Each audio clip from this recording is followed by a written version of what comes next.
My name is Karina Jaime, and I went to Costa Rica for 2 weeks. First week starting off in San Jose, one of the big cities, on New Year's.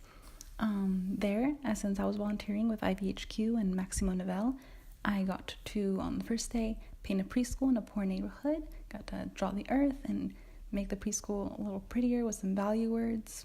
Then I did 2 days of childcare, which I couldn't include any pictures of, or couldn't take any pictures, because one of the days we were in an orphanage and we couldn't take any pictures there. And the second day I just felt uncomfortable. The one picture I do have was just because the parents were there and I was able to ask. But for childcare, don't have any pictures, but great experience. And then the last day of the first week, we did a game at the elderly home, which ended up also being a dancing party with the elderly, which was a ton of fun. Then for the weekend, I went down to Manuel Antonio. We got an Airbnb with a couple friends that I met there, and we got to relax on the jungle. It was fun. Then for the second week of volunteering, I went up north to Monteverde, which translates into Green Mountain, and I got to stay on a coffee farm in a little cabin in the middle of the jungle with an amazing host family, far away from the rest of the cities and everything. It was amazing.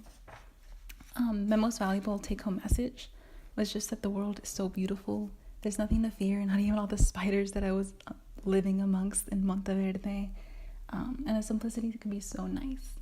While living on the farm, everything was so simple. You woke up when the sun was up and worked hard until around lunchtime, once the sun wasn't as visible, and it light up everything as well, because that's practically all we used. And everything was just so simple and wonderful and amazing. My most impactful experience was at the orphanage and seeing kids of all ages there pretty much raising themselves. There was people there taking care of them, but they also didn't have as much help as they probably should have. And what was extra nice about that was to see how used to visitors they all were. They knew we were coming. They were ready to take us all and pull us on into playing their different games that they wanted to play. So it was a sad experience, but also really nice to see that they were excited to have us there, and to see that the Maximo Nivel was really good at getting volunteers to be good with the kids, and that the kids liked us. As for things I learned about the host country, one of the first things I learned was that they don't have a military. So all the funds that would typically go to the military went to providing free college education and free healthcare, and amazing hospitals and amazing, beautiful universities. So that was really cool. Fun little facts. Also that they have Uber, so everywhere we went, I felt really safe. I was able to track the Uber on my phone and everything. It was technically illegal, we were told, but everything was fine. And then I think that the Costa Rican can grow so fast and wonderfully as it is, because they have the free education and free healthcare. People aren't preoccupied worrying about their health as much, because it doesn't come with an expense.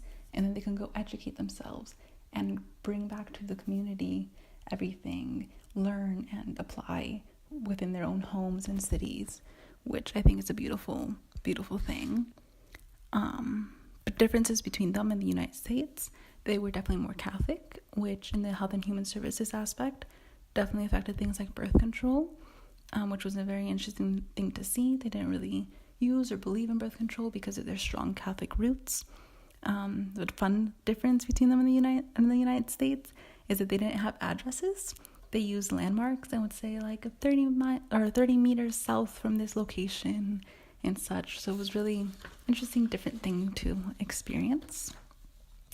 For more health and human services aspects, it was incredible to see that they could drink their tap water.